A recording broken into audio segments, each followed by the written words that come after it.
Curl মার্কসের কথায় যদি আপনি আপনার অতীতকে অস্বীকার না করেন তাহলে আপনি আপনার ভবিষ্যৎকে স্বাগত জানাতে পারবেন না।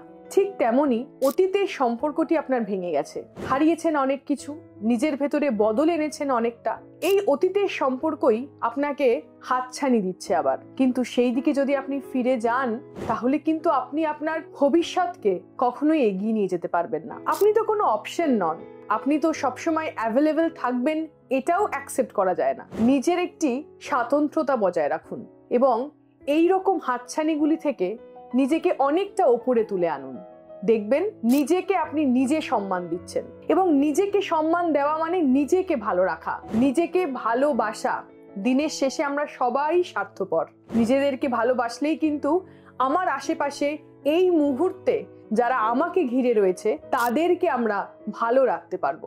ভালো থাকবেন, বর্তমানকে নিয়ে ভালো থাকবেন।